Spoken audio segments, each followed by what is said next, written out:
बाबा कहते हैं बच्चे, ये जो सारी दुनिया है, बाबा कहता है मैं इसका बागबान हूँ। बागबान कहते हैं माली को। हम्म, बाबा समझाता है। बाबा कहते हैं बच्चे मैंने बागवानी करी है, तुम सब मेरे बगीचे के सुंदर सुंदर फूल हो। तो माली कभी नहीं देख सकता कि उसके बगीचे के फूल मुरझाए। हम्म, मुरझाए हुए फूलों को देखकर माली आवाज नहीं आ रही आप। आवाज नहीं मिली।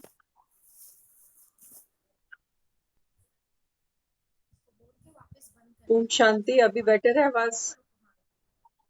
अभी आवाज आ रही है? जयपुर में आवाज मिल ओम रही है शांति आपको? दीदी।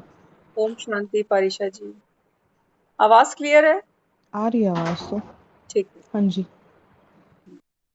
तो बाबा हमको समझाता है कि बच्चे ये पूरा संसार मेरा बगीचा है और मैं बागबान हूँ। तो बाबा कहते हैं जब मेरे बगीचे के फूल मुरझाते हैं तो माली भी मुरझा जाता है।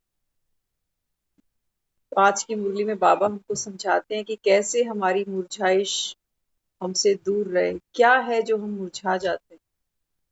ऋतु परिवर्तन तो होती है। हाँ? बाबा कहते हैं ऋतुएं तो आएंगी ही जाएंगी, सर्दी भी, बारिश भी, बरसात भी तो गर्मी भी। बाबा कहते हैं तुम फूल बनकर अपनी स्थिति को संभाले रखना। परिस्थितियां आएंगी, परिस्थितियों की धूप बर्दाश्त करनी पड़ेगी, मूसलाधार बारिश भी होगी। बाबा कहते हैं हर परिस्थिति में अपनी स्थिति को बाबा कहते हैं संभाल लेना। तो उसके लिए बाबा आज हमको युक्ति समझाता है। बाबा कहते हैं बच्चे हर घंटे की एक्सरसाइज करो। दुनिया में देखो, डॉक्टर्स भी सजेस्ट करते हैं कि फिट एंड फाइन रहना है तो अर्ली मॉर्निंग उठो, 1 घंटा एक्सरसाइज करो। करते हैं सारे? बहुत रेयर। सारे थोड़ी रामदेव बाबा बन जाएंगे। तो बाबा क्या कहता है? बाबा कहते हैं बच्चे मन की एक्सरसाइज तो करो, तन की तो चलो नहीं कर सकते, कहते हैं समय ही नहीं। तो बाबा कहते हैं बच्चे मन की एक्सरसाइज करो, इससे मन शक्तिशाली बनेगा। तो कौन सी एक्सरसाइज बाबा कराता है? दुनिया में तो देखो कितनी कितनी एक्सरसाइज है। कोई प्राणायाम कर रहा है, कोई आसन लगा रहा है। तो बाबा हमको कहते हैं कि बच्चे बाबा ही तुम्हारा संसार है, तो संस्कार भी अपने बाप जैसे बनाओ ना। कहते हो ना, बाबा ही संसार मेरा, दुनिया मेरी बूटी। तो बाबा कहता है फिर बाप जैसा संस्कार तो बनाओ अपना। तो बाबा आज हमको ड्रिल करनी सिखाता है।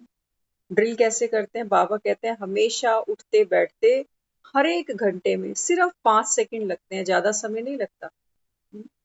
बाबा कहते हैं अपने 5 स्वरूपों का अभ्यास करो।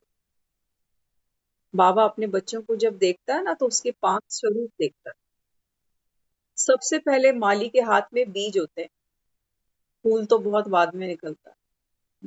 तो बाबा कहते हैं सबसे पहले अपना स्वरूप देखो, मैं आत्मा बिंदु स्वरूप बीज हूं। अभी कहाँ पर? अपने घर परम धाम।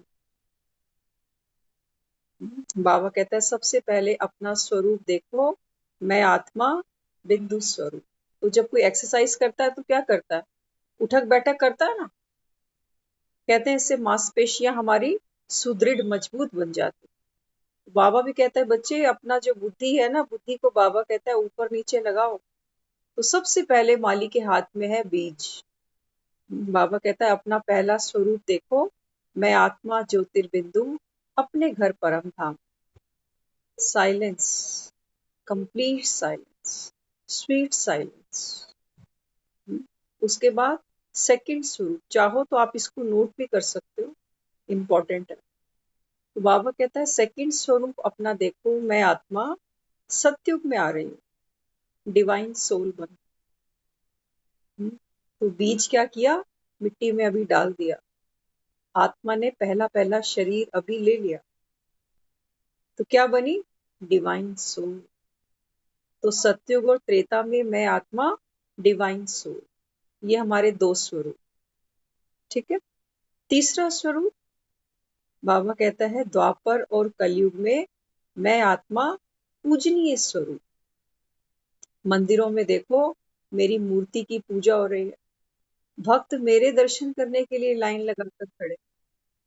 तो सबसे पहले मैं आत्मा बीज स्वरूप, दूसरा मैं डिवाइन सोल सतयुग त्रेता, द्वापर कलयुग मैं पूजनीय आत्मा, और संगम पर मैं तपस्वी आत्मा, मैं राज ऋषि आत्मा, मैं ब्राह्मण आत्मा। फिर इसी संगम पर जब हम संगम से वापस चलेंगे, मैं आत्मा फरिश्ता स्वरूप। ये बाबा कहते हैं कि अपने 5 स्वरूपों का रोज अभ्यास करो, हो सके तो हर घंटे नहीं तो कम से कम दिन में 2 बार तो जरूर करो। बाबा कहता है जब कोई पेशेंट बहुत बीमार होता है ना, तो डॉक्टर कहता है ये दवाई हर घंटे खानी है। पेशेंट कभी नहीं कहता मेरे पास हर घंटे टाइम नहीं है खाने। वो कहता है अगर जिंदा रहना है, चलना फिरना है तो खा ले। तो फिर लोग क्या करते हैं, घड़ी सामने रख देते हैं, 1 घंटा जैसे ही खत्म होता है तुरंत डोज अंदर।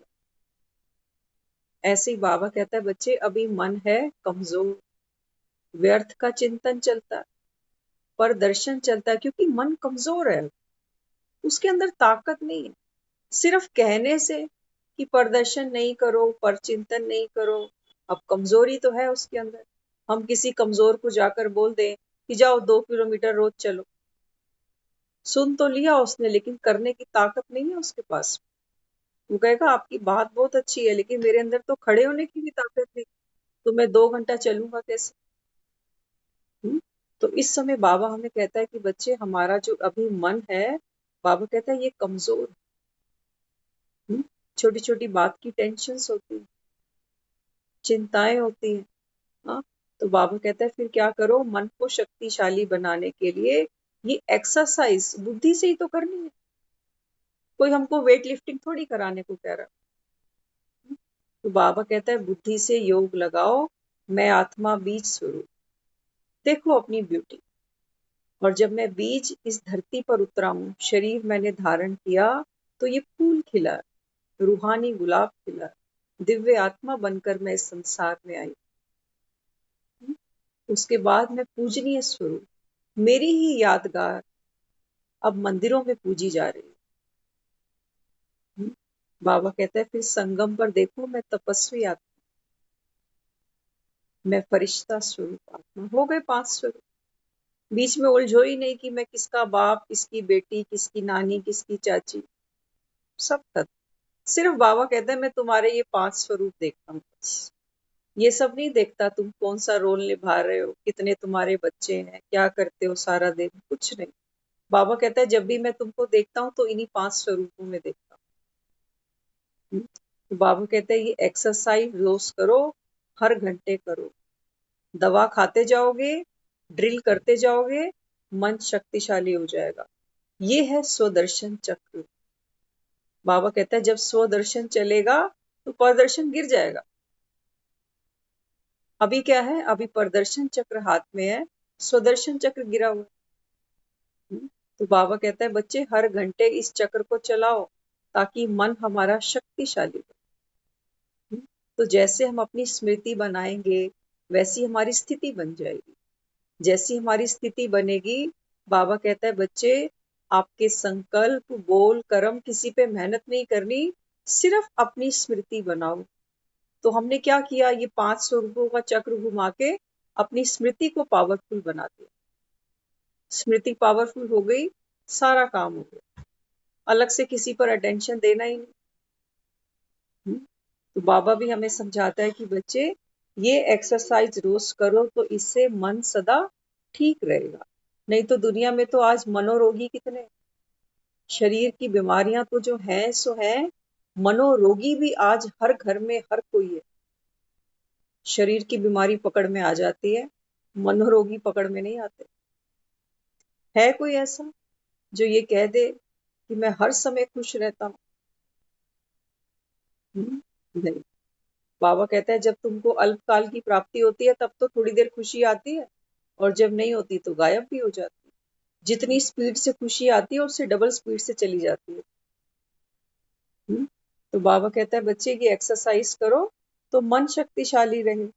यह एक्सरसाइज करने से मन मनाभव होने में मदद मिलेगी। जब विश्व परिवर्तन करना है तो पहले अपने मन को शक्तिशाली बनाओ। बाबा कहता है बच्चे जब विश्व परिवर्तन करना है तो पहले मन तो शक्तिशाली बने। जैसे शरीर की कर्मेंद्रियों को ऑर्डर करते ऊपर नीचे हो तो करती है ना। बाबा कहता है ये शरीर कौन चला रहा है, आत्मा ही तो चलाती है। हाँ? ऐसे ही बाबा कहता है मन भी किसका है। क्या कहते हो मेरा मन, मेरा मन ये खाने को कर रहा है, ये पहनने को कर रहा है, ये देखने को कर रहा है, वहां जाने को कर रहा है, ये कौन कह रही है, आत्मा कह रही है मेरा मन। तो बाबा कहता है अथॉरिटी है ना इसके पास, आत्मा की। बाबा कहता है ये सूक्ष्म शक्ति है मन। आत्मा कहती है मेरा मन, आज मेरा मन बहुत परेशान है, आज मेरा मन बहुत चिंतित है, आज मेरा मन बहुत लाइट है, आज मेरा मन बहुत खुश है। कौन कह रहा है, आत्मा कह रही है। तो बाबा हमको कहता है कि बच्चे मन के मालिक हो, कहते हो ना मेरा मन। मन तो नहीं कहता कि मेरी आत्मा। बाबा कहता है ये आत्मा कहती है कि मेरा मन। जो संकल्प करे वही मन बुद्धि संस्कार ऑर्डर में हो। जब मैंने अपने मन को कह दिया कि मुझे उसके बारे में कुछ नहीं सोचना, तो मेरा मन मेरे कंट्रोल में आ जाए। जब मैंने आज कह दिया कि मुझे आज गोलगप्पे नहीं खाने, तो मेरा मन फिर बार बार गोलगप्पे की स्टॉल के बारे में नहीं सोचे। है इतनी पावर। बाबा कहते हैं ये बाहर की चीजों पे तो चेक करो पहले। तो बाबा कहता है जब कहते ही हो मेरा मन, तो मालिक कौन हुआ, आत्मा। जिसका ये अभ्यास होगा वह जगत जीत बन जाएगा। जब कह रहे हो संगम पर मैं तपस्वी आत्मा, तो बाबा कहता है तुम्हारी तपस्या वो नहीं है कि तुमने अन्न छोड़ दिया, तुमने घर छोड़ दिया, तुमने बीवी बच्चे परिवार छोड़ दिया। नहीं, बाबा कहता है अन्न छोड़ने की बात नहीं, भगवा पहनने की बात नहीं, सर पे चोटी धारण करने की बात नहीं। बाबा कहता है अपनी कर्मेंद्रियों को, अपने मन को बाबा कहता है जीतने की बात। और मन हमेशा दोस्ती करके जीता जाता है, कभी दबा के नहीं जीता जाता, क्योंकि मन हमारा बहुत शक्तिशाली है। आज तक तो यही दौड़ाता रहा हमको, बाजारों में, दुकानों। तो बाबा हमें कहता है कि बच्चे अब मन को जीतना है। तो किसी को जीतने के लिए क्या करते हैं, कहते हैं ना दिल जीतो किसी का। तो दिल कैसे जीता जाता है? तो बाबा कहता है कि बच्चे जगत जीत वही बनते हैं जिनको ये अभ्यास पक्का होता है। आधा कल्प मन, आधा कल्प माया को अपना बनाया है ना, तो माया का भी आपसे बहुत प्यार है। बाबा कहता है कि बच्चे आधा कल्प माना द्वापर और कलयुग। बाबा कहता है ये तो मन आपका मालिक बना हुआ था ना, इसलिए बाबा कहता है अब जब आत्मा इसको कमांड करती है तो जल्दी नहीं मानता, जल्दी नहीं मानता। तो बाबा हमको समझाता है कि आधा कल्प माया को अपना बनाया है, इसलिए माया भी तुमको जल्दी नहीं छोड़ेगी। बताते हैं कई बारी कोई किराए पे बैठता है ना, तो उससे बोलो कि आपको बहुत साल हो गए यहाँ बैठे बैठे, अब खाली करो हमारी जगह। तो किराएदार जल्दी नहीं जाता, कहते हैं 40 साल पुराने यहाँ बैठे हुए, इतना पैसा दो तो उठेंगे, नहीं तो नहीं उठेंगे, कोर्ट केस चल जाते हैं। तो बाबा कहते हैं बच्चे माया तो कब से, बाबा कहते हैं आधा कल्प से तुम्हारे ऊपर राज कर रही है, किराएदार बनकर मकान मालिक बनी हुई है। अब जब इसको भगाओगे तो ये उठ जाएगी, ये भी नहीं उठेगी। कुछ तो लेके जाएगी। तो बाबा हमको समझाता है कि बच्चे आधा कल्प माया को अपना बनाया, वह बार बार आने की कोशिश करती है, लेकिन दिल से मेरा बाबा कहते हो तो सहयोग मिलता है। बाबा कहते हैं जब मुझे याद करते हो ना, तो बाबा कहता है फिर माया भी 2 कदम पीछे हट जाती है। तभी तो दुनिया में लोग क्या करते हैं, जब किराएदार नहीं भागते कहते हैं कोर्ट में मिलेंगे आप, बड़े बाबू के आगे, जज साहब के आगे मिले, वही दूध का दूध वही पानी का पानी होगा कि ये मकान है किसका, तेरा है कि मेरा है। तो बाबा कहते हैं बच्चे अभी जज साहब आए हुए हैं, जज साहब को पता है ये मकान का मालिक कौन है और कब्जा किसने किया हुआ। तो बाबा कहते हैं जब मेरी शरण में आते हो, मुझे याद करते हो, तो तुमको सहयोग मिलता है। आगे फिर समझाया, कहते हो बाबा ही संसार है, दूसरा कोई संसार नहीं, लेकिन दूसरा है संस्कार। बाबा आज समझा रहा है। बाबा कहते हैं बच्चे तो दिल से मानते हैं मेरा बाबा, कि बाबा ही मेरा संसार है, लेकिन बाबा कहते हैं बच्चे आपका दूसरा भी एक संसार है, वो है संस्कारों का। संस्कार तुमको नहीं छोड़ते, तुम तो चाहते हो पुराने संस्कारों को छोड़ें, लेकिन बाबा कहता है ये संस्कार तुमको नहीं छोड़ते, क्योंकि ये भी तुम्हारा संसार था। तो बाबा फिर समझाते हैं संस्कार कैसे पैदा हो जाता है। आज बाप दादा समय प्रमाण संस्कार शब्द मिटाना चाहते हैं। बाबा कहता है बच्चे आज मैं ये संस्कार शब्द ही मिटाना चाहता हूँ, क्योंकि बच्चे बाबा कहते हैं संस्कारों के परवश दुखी हो जाते हैं, कभी अपने तो कभी सामने वाली आत्मा। कहते हैं ना बाबा ये तो बदलता ही नहीं है, हम इतने समय से इसको सहयोग दे रहे हैं, इसको हम सकाश दे रहे हैं, शुभ भावना शुभ कामना दे रहे हैं, लेकिन ये तो बदलता ही नहीं। बाबा कहते हैं कि बच्चे ये तो नहीं बदलता, अपने को चेक करो, तुम बदले? ज्ञान तो तुम सुनते हो, योग तो तुम लगाते हो, धारणाएं तुम करते हो, तुम बदले? तुम भी कहाँ बदले? तुम भी अभी तक पर चिंतन कर रहे हो कि वो नहीं बदला। देखा ना दूसरे को कि दूसरा क्या कर रहा। बाबा कहता है वो ज्ञान नहीं सुन रहा, वो मुझे नहीं जानता, उसको नहीं पता ये विश्व परिवर्तन का समय है। लेकिन बाबा कहते हैं तुम बदले, तुम भी नहीं बदले। तो इस समय बाबा कहता है संस्कार कैसे पैदा होता है। संस्कार का काम है आना और बच्चों का काम है समाप्त करना ही है। बाबा कहते हैं ये पुराने जो संस्कार हैं हमारे, बाबा कहते हैं ये तो अटैक करेंगे ही करेंगे, ये ऐसे नहीं छोड़ेंगे। बीमारी शरीर से भगानी होती है, चली जाती है आसानी से, धीरे धीरे धीरे आराम पड़ता है।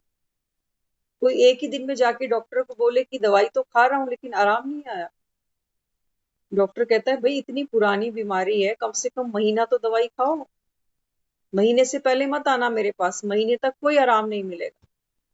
कई बार तो डॉक्टर यहाँ तक कह देते हैं कि 1 महीने मत आना, आपको कुछ भी फील नहीं होगा कि ठीक हो रहा हूँ कि नहीं हो रहा, ये दवाई असर ही 1 महीने के बाद करेगी। तो बाबा कहता है बच्चे ये जो संस्कार रूपी बैक्टीरिया है, ये आत्मा को आधे कल्प से खा रहा है। इमीडिएट बाबा कहता है नहीं भागेगा, धीरे धीरे बाबा कहता है ये खुराक खाते जाओ, तो बाबा कहता है बीमारी बाहर हो जाएगी, ये पुराने संस्कार बाहर हो जाएंगे, लेकिन दवाई तो खाओ। ये सोच के दवाई भी नहीं करो, बाबा कहता है बीमारी तो बढ़ जाएगी। कम से कम एक तसल्ली तो होती है कि दवाई चल रही है, कुछ तो होगा। डॉक्टर तो सियाना है, दुनिया तो कहती है डॉक्टर बड़ा सियाना है। तो किसी के भरोसे पे तो चलते ही है ना, अगर ना चले तो बीमारी तो बढ़ जाएगी। तो यहाँ पर बाबा भी हमको कहता है कि बच्चे संस्कारों का काम तो है आना, लेकिन आपका काम है इसको समाप्त कर देना। बाप का कार्य है लक्ष्य देना, और बच्चों का जो बाप ने कहा वह करना ही। बाबा कहता है डॉक्टर तो तुमको टारगेट दे रहा कि ये दवाई इतने बजे, ये टैबलेट इतने बजे, कैप्सूल इतने बजे, ये टॉनिक इतने बजे। बाबा कहता है मैंने तो लक्ष्य देना था तुमको, प्रिस्क्रिप्शन दे दिया, अब बाबा कहता है बाकी काम तुम्हारा है। समय समय पर बाबा कहता है ये ड्रिल करो, 5 स्वरूपों का अभ्यास करो, पर दर्शन को छोड़ दो। तो बाबा कहता है फिर क्या होगा। बाबा कहता है ये बीमारी खत्म हो सकती है। इसकी भी डेट फिक्स करो, जैसे भक्तों ने डेट फिक्स करी है ना कि शिवरात्रि इस दिन मनानी। आज बाबा बहुत अच्छी बात बता रहे हैं। बाबा कहते हैं बच्चे ये बीमारी खत्म करना ना तुम्हारे हाथ में, कि तुमको इस बीमारी से कितने दिन में बाहर निकलना। कई बार डॉक्टर बताता है कि देखो 2 महीने लग सकते हैं आपको ठीक हो जाए, 3 महीने लगेंगे, आपका हाथ पांव बिल्कुल सही चलने लग जाएगा। लेकिन पेशेंट की भी विल पावर होती है, वो कहता है नहीं, फलाने दिन मेरा ये पेपर है, फलाने दिन मेरी यहाँ की ट्रेन है, उससे पहले ही मुझे ठीक होना है। तो वो डॉक्टर जो बताता है ना, उससे भी बढ़िया पुरुषार्थ करके जल्दी रिकवर करता है। तो बाबा भी हमें क्या कहता है? बाबा कहते हैं तुम्हारे भक्त भी क्या करते हैं, कैलेंडर में डेट फिक्स है उनकी, दिवाली इस दिन मनानी है, होली इस दिन मनानी है, ईद इस दिन मनानी है। बाबा कहता है बच्चे तुम भी डेट फिक्स करो। कौन सी डेट? बाबा कहता है ये डेट फिक्स करो कि हमको अपना संपूर्णता दिवस कब मनाना है। हेल्थ डे कब मनाना है अपना, ये बीमारियां कब बाहर फेंकेंगे। बाबा कहता है ये डेट फिक्स करो। ये नहीं सोचो कि अंतिम दिन तक हम ऐसे ही लड़ते रहेंगे अपने पुराने संस्कारों से। बाबा कहता है ये तो क्षत्रियों के लक्षण होते हैं। हमेशा बाबा कहता है राम को दिखाया ना, राम को कभी भी देखना कंधे पे धनुष दिखा रखा, बिना धनुष के राम नहीं कहीं दिखाया हुआ। लेकिन कृष्ण को देखो, कृष्ण के हाथ में जहां भी खड़ा है मुरली हाथ में है बस। तो बाबा हमें कहता है बच्चे सुख चैन की मुरली बजाओ ना, क्यों हर समय ये धनुष लेके खड़े हो कि माया से युद्ध लड़ना है मुझे। हर समय ही रावण तुम्हारी सीता को चुरा के भागा हुआ है। कभी तुम भी मुरली मनोहर बनो। और बाबा कहता है जो आत्मा मुरली सुनती है, मुरली बजाती है, बाबा कहते हैं दुख, माया, पुराने संस्कार उसके नेड़े तेड़े भी कभी नहीं आते। बाबा कहता है किसकी मुरली सुनते हो? बाबा कहता है मुरली में ही अथाह सुख है। मुरली बाबा कहता है तुम्हारे हर रोग का रामबाण है। ऐसा संसार में कुछ नहीं, बाबा कहता है, जो मुरली में तुम्हारे प्रश्नों का उत्तर ना हो। लेकिन बाबा कहता है डिपेंड करता है कि मुरली तुमने कितनी भावना से सुनी, किस स्वरूप में स्थित होकर सुनी।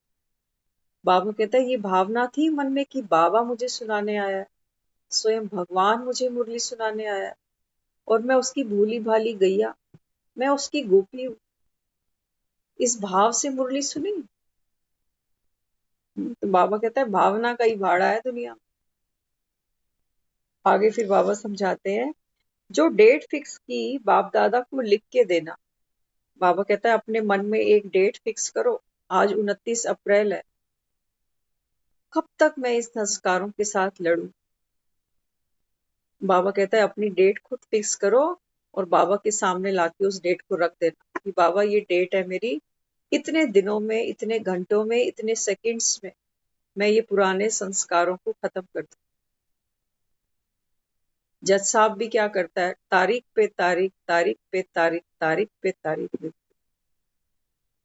बाबा कहता है तुम ऐसा नहीं करना कि एक तारीख मिली, अगली कोई और तारीख दे दी, बाबा अगले महीने, फिर अगले महीने नहीं। एक ही डेट बाबा कहता है फिक्स करके बाप के सामने रख दो।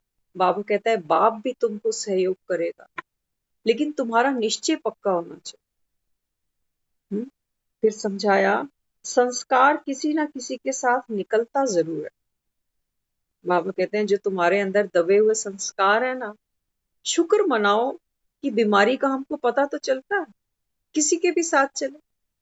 बाबा कहता है ये जो आत्माएं टकराती है ना, बाबा कहता है ये तो तुम्हारी बीमारी को बाहर निकालने में सहयोगी है। हम सेंटर पे जाते हैं, किसी को गुस्सा नहीं आएगा सेंटर पे, लेकिन जब घर में आते हैं तब हमारा रूप स्वरूप बोल कुछ और ही होते हैं। ये फैक्ट है, ये फैक्ट है। बाबा कहते हैं ये आत्माएं आपको आपका असली चेहरा दिखाती हैं। वहां तो थोड़ा वायुमंडल का असर होता है, आत्माओं का भी ऑरा होता है, और वहां फिर शर्मो शर्मी हम दबी जाते हैं कि ठीक है मैं तो हुई यहाँ पे रूहानी गुलाब, लेकिन घर आके फिर कांटे भी निकल जाते। तो बाबा हमको समझाता है कि बच्चे संस्कार किसी न किसी के साथ तो बाहर निकलते ही हैं। एक कदम आपका, हजार कदम बाप की मदद का, क्योंकि अब समय का परिवर्तन फास्ट हो जाएगा। बाबा कहता है समय अब कम है। समय बाबा कहता है कमता जा रहा है, बढ़ नहीं रहा। इसलिए बाबा कहता है एक कदम हिम्मत का आप बढ़ाओगे, हजार कदम बाबा कहता है आपको बाप की मदद मिलेगी। संतुष्टता का बोलबाला हो, अचानक क्या भी हो सकता है। इस समय बाबा कहता है मन में कोई हलचल नहीं हो, जो हो, जहां हो, जिस रोल में बैठे हो, बाबा कहते हैं वही संतुष्ट हो जाओ। ये नहीं सोचो कि 6 महीने बाद परिस्थिति बदलेगी तो हम भी थोड़ा अपने में परिवर्तन करेंगे, अभी तो नहीं हो सकता। अभी तो यहाँ का माहौल ऐसा है, लोग ऐसे हैं।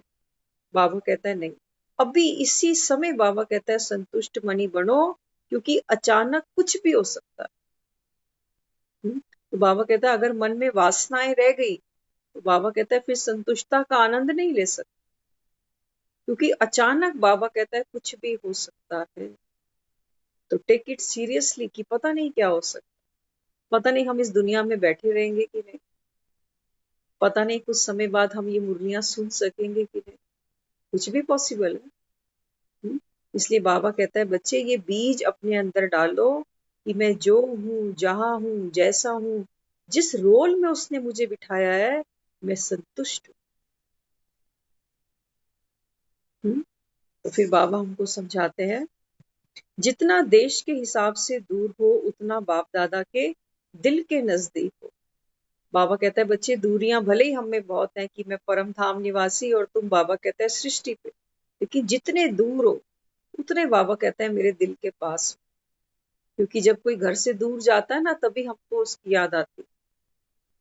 घर में बैठा रहे कोई 24 घंटे आती है याद, और खास तौर से जब कोई दुनिया से ही चला जाता है तब तो हमको उसकी कितनी याद आती है, क्योंकि दोबारा मुड़ने का भी अब चांस नहीं है, पता नहीं गया। तो बाबा कहता है जितनी दूरी होती है उतना बाबा कहता है वो इंसान हमको याद आता।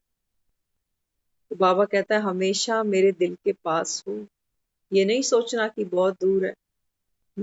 बाबा कहता है जैसे ही आवाज लगाते हो ना, बाप तुरंत तुम्हारे साथ खड़ा होता है, लेकिन बाबा कहता है तुम आवाज लगाते ही नहीं। वो कहता है मैं तो वेट करता हूँ सारा दिन कि बुलाए तो सही, लेकिन बाबा कहता है बच्चे याद ही नहीं करते। हम्म, आगे फिर समझाते हैं बाबा, बाबा कहने में ही शक्ल ऐसी प्यार में लवलीन हो जाती है कि बाबा देख हर्षित हो जाते। बाबा कहते हैं जब मैं तुम्हारे मुख से सुनता हूँ ना बाबा, तो बाबा कहते हैं तुम्हारा फेस इतना प्यारा मुझे लगता है कि मैं वहीं पे ही हर्षित हो जाता। दुनिया में भी जब एक बच्चा नया नया कहना सीखता है ना पापा मम्मी डैडी, कितनी खुशी होती है हमको, बार बार कहते हैं बोलो फिर से बोलो फिर से बोलो। हम्म? बाबा कहता है बच्चे ऐसे ही जब आप भी मुझे बाबा कहते हो ना, तो बाबा कहता है आपका प्यारा सा लवलीन चेहरा देखकर मैं हर्षित हो जाता हूँ। इतनी बाबा कहता है बॉन्डिंग महसूस करते हो मेरे साथ में। वो तो हमको ऐसे देखता है, वो कहता है बच्चे इस दुनिया में मेरे तुम्हारे सिवा मेरा और कोई भी नहीं।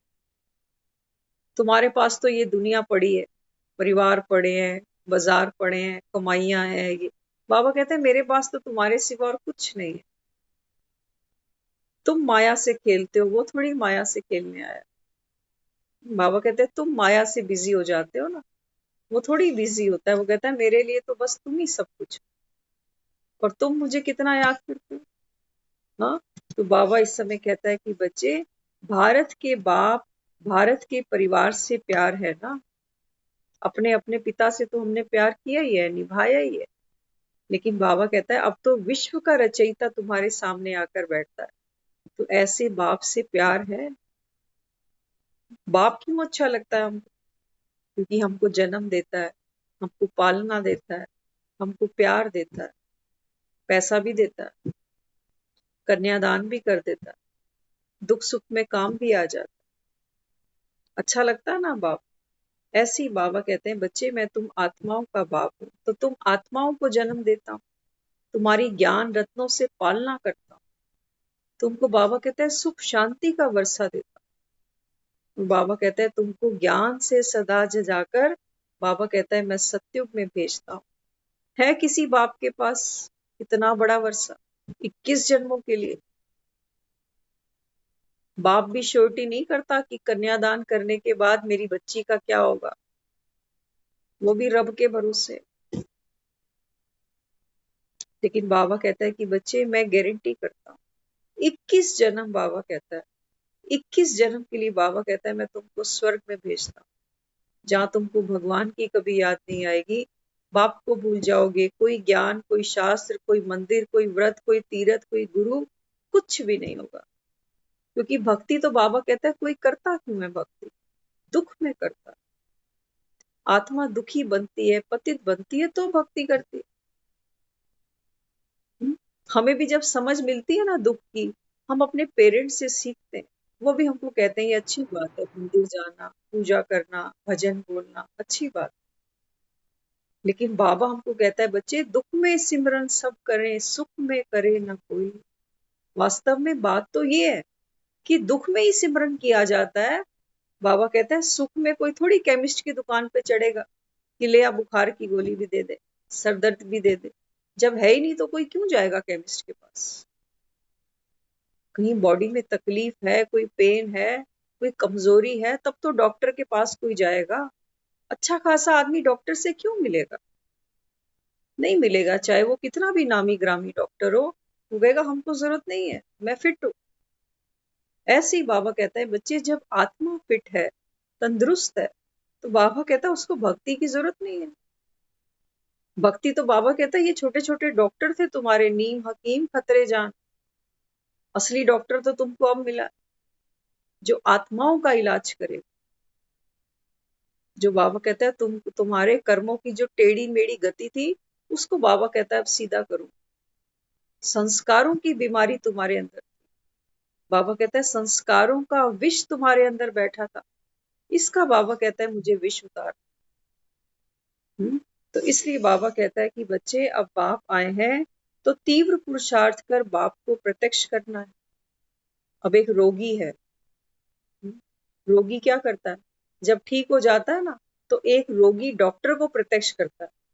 हम सब करके आए हैं, जिस जिस डॉक्टर से हम ठीक हुए हैं ना, हम रोगियों ने उस डॉक्टर को प्रत्यक्ष किया है कि फलाना डॉक्टर बहुत अच्छा है। मैं बीमार था, मुझे मरते को खड़ा कर दिया उसने। तो एक रोगी है, कभी डॉक्टरी पढ़ी नहीं है, लेकिन एक पेशेंट भी डॉक्टर को प्रत्यक्ष करता है। तो बाबा कहता है क्या तुम बाप को प्रत्यक्ष नहीं कर सकते? लेकिन प्रत्यक्ष वही आत्मा करेगी जो स्वस्थ होगी, बीमारियों को छोड़े, तब तो उसकी गारंटी लेना कि डॉक्टर बढ़िया। नहीं तो हम रोगी के रोगी ही रह जाएं और बोलें ये डॉक्टर अच्छा है, मैं 6 साल से इसकी दवाई खा रही हूँ, आराम आज तक नहीं आया। जाएगा कोई? जाएगा कोई? कोई नहीं जाएगा। बाबा हमें कहता है कि बच्चे बाप की प्रत्यक्षता आपको करनी है, लेकिन पहले ठीक तो हो जाओ, तब तो कोई तुम्हारे डॉक्टर पे भी भरोसा करेगा। फिर आगे समझाते हैं संदेश सबको पहुंचना चाहिए, कोई वंचित ना रह जाए, कुछ ना कुछ वर्षा ले ले। देखो बाप कितना रहम दिल है। वो फिर भी कहता है बच्चे आते हैं, आकर बाप को पहचान के फिर फारकती दे के चले जाते। लेकिन बाबा को पता है ना कि हर एक आत्मा दुखी है, पतित है। तो कहता है बच्चे तुम तो बताओ सबको कि डॉक्टर आया हो, कोई ना कोई दवाई तो ले जाए मुझसे, कोई तो वर्षा ले जाए, 2 दिन का ही आराम मिल जाए। बाबा कहता है इतना ही, क्योंकि जिसके जितने भाग्य में होगा। कई बार डॉक्टर की दवाई ले आते हैं, 6 घंटे का आराम मिलता है, कहते हैं रात को अच्छे सो गए थे, सुबह उठ के फिर वही हालत हो गई। तो 6 घंटे का आराम तो मिला ना। तो बाबा कहते हैं बच्चे मैं चाहता हूँ सबको संदेश दो, कोई वंचित ना रह जाए, तो कुछ ना कुछ तो लें, कुछ तो ले जाएं। बाबा कहता है खाली तो कोई ना रुके। इसलिए बाबा कहता है चाहे जीवन मुक्ति का नहीं तो प्यार से मुक्ति का ही ले लें। बाबा कहता है भले ही जीवन मुक्ति का वर्षा ना भी ले, देवी देवता ना भी बने, सतयुग में ना भी आए, लेकिन बाबा कहता है बच्चे कम से कम प्यार से मुक्त तो हो जाओ। अभी बीमारी में ही शरीर छोड़ा, आह कराते कराते। हाँ, बाबा कहता है बीमारी में ही शरीर छोड़ा तो क्या छोड़, कम से कम बीमारी से तो मुक्त हो जाते। मरने से पहले बीमारियां तो छोड़ देते, बीमारी भी साथ लेके जा रहे। दुनिया की बीमारी तो शरीर पर होती है ना, वो यहाँ कट जाती है, लेकिन आत्मा की जो बीमारियां होती है ना, वो आत्मा कैरी फॉरवर्ड करती है, क्योंकि शरीर जलता है, आत्मा नहीं जलती। तो आत्मा के अंदर बीमारी रह गई चिंता करने की बिना मतलब, आत्मा के अंदर अगर बीमारी रह गई क्रोध करने की, छोटी छोटी बातों पे कुड़ने की, तो चली गई बीमारी आगे। इसलिए बाबा कहता है बच्चे कुछ तो ले लो, कोई नुकसान तो नहीं है तुम्हारा। बाबा कहते हैं कंसल्टेशन फ्री है, कोई टेस्टिंग का पैसा नहीं है, ब्लड नहीं निकालता तुम्हारा कि कोई ब्लड का सैंपल चाहिए। बाबा कहता है मैं तुम्हारी रग रग से वाकिफ हूँ, तुम्हारे 84 जन्मों की कहानी, बाबा कहता है तुम्हारे 84 जन्मों की MRI मैं अभी करता हूं। है कोई ऐसा डॉक्टर? कोई भी नहीं। लेकिन बाबा कहता है तुम नब्ज दिखाने भी तो नहीं आते मेरे पास। नब्ज तो उसको रोज दिखानी पड़ती है कि देख भाई ठीक चल रहा है सब कुछ। तो वो बताता है कि नहीं ये कमी करिए, आज इसको ठीक करो। ऐसा वेला डॉक्टर हमको नहीं मिलेगा कोई। डॉक्टर तो ऐसे बात करते हैं फटाफट फटाफट, पूरी मन की बात भी नहीं कर सकते, नेक्स्ट नेक्स्ट, क्योंकि उनको नोट कमाने। लेकिन ये नोट कमाने नहीं आया, ये बाप है हमारा, इसको तरस पड़ता है हमको। और वो कहता है मेरा एक ही टाइम है क्लिनिक खुलने का।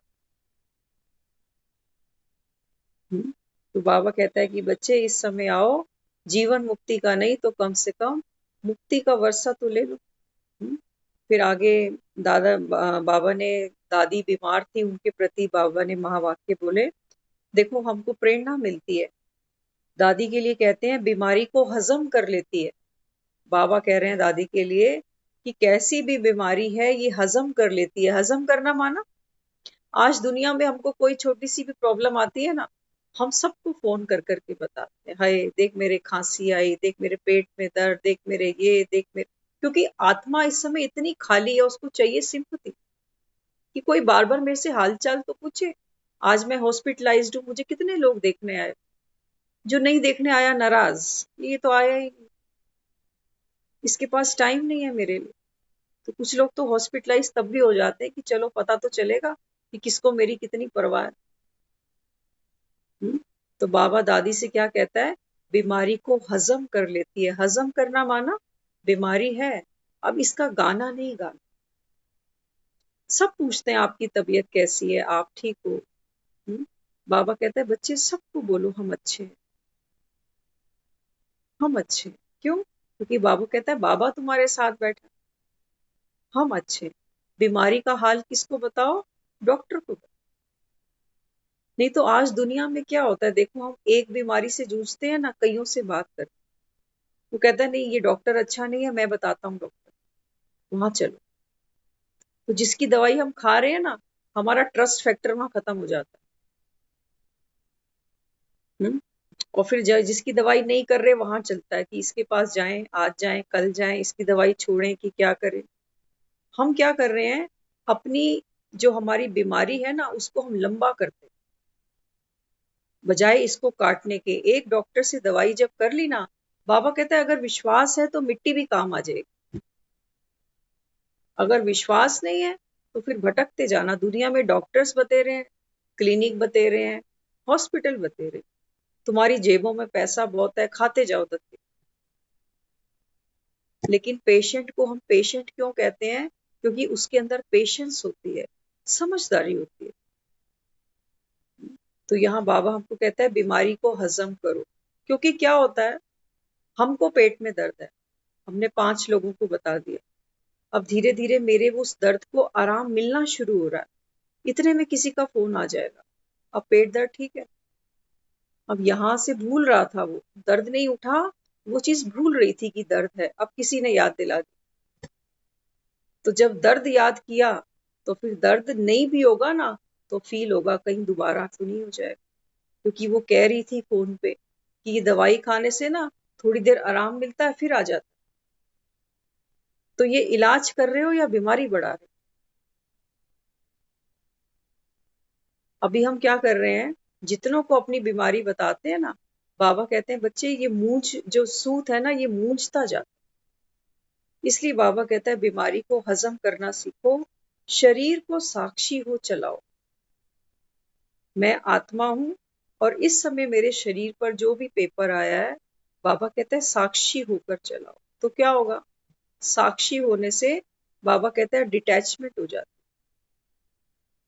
जैसे लोग हमारा हालचाल पूछते हैं ना, अब ठीक है तबीयत, ऐसे ही आत्मा भी शरीर से बात करती है कि अब ठीक है,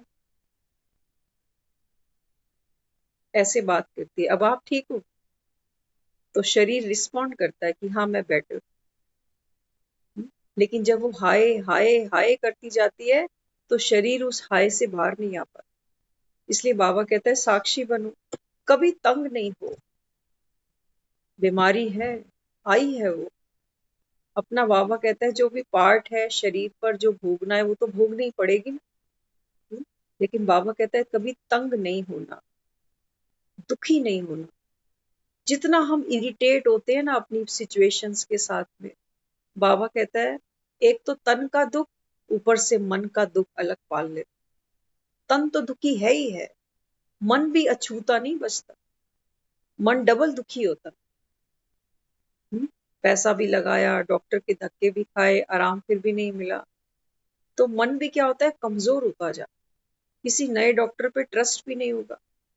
दवाइयां खा खा के भी हम कहते हैं इरिटेट हो गए हमको, तो अब दवाइयों भी अच्छी नहीं लगती। तो इसलिए बाबा कहता है बच्चे कभी भी तंग नहीं होना, यह विशेषता भी है, सदा औरों को भी सिखाओ। पहले तो ये गुण अपने अंदर, क्योंकि हम अनुभवी हैं, हमने देखा है एक ऐसा पेशेंट, अपनी मदर की बात कर रहे हैं आपसे। कुछ समय पहले उनको कम से कम 1 महीने पैरालाइज्ड हुआ था। तो जब पैरालाइज्ड हुआ था तब हम देखते थे उनकी विल पावर को। वो कहते थे हमको आटा गूंदना है, तो हम उनको कहते थे कि ये क्यों करना है, हम खड़े हैं हम करेंगे। कहते नहीं, मैं सारा दिन क्या करूं, मैं बोर हो जाऊं। एक हाथ से पालक साफ करना, आटा गूंदना, कहते मेरा मन लगा रहे, मैं बिजी हो जाऊं, नहीं तो मैं सारा दिन यही सोचूंगी मेरा हाथ नहीं उठता, मेरा हाथ नहीं उठता। और एक हमने ऐसा भी पेशेंट देखा जिसको सिर्फ बुखार है, मामूली सा बुखार, रूटीन फीवर, उसने 10 लोगों को इकट्ठा किया, हाय तौबा मचाई। ये सारी गेम विल पावर की है। तो बाबा यहाँ हमको कहता है कि बच्चे अपनी विल पावर पे काम करो। तन तो दुखी होगा, क्योंकि तन पर पेपर आया है। मन को क्यों दुखी किया, मन को शक्तिशाली बनाना था, तो बीमारी 4 महीने की 4 हफ्ते में चली जाएगी। साथ भी रहेगी तो दुखी नहीं करेगी, क्योंकि उसको पता है ये दुखी नहीं हो रहा। तो बाबा हमसे बात करता है, बाबा कहता है सबसे पहले ये गुण अपने अंदर लेके आओ, और फिर दूसरों के लिए एग्जाम्पल बनो। जिसने आंखों से कुछ देखा होता है ना, उसके लिए तो एक सीख ही मिलती है उसको जीवन, कि ये वाकई काम पॉसिबल है। जब कोई एक कर सकता है, इसका मतलब फिर सारे ही कर सकते हैं। एज भी मायने नहीं रखती, हाँ, एज भी मायने नहीं। तो ये आज की मुरली में बाबा ने हमको समझाया।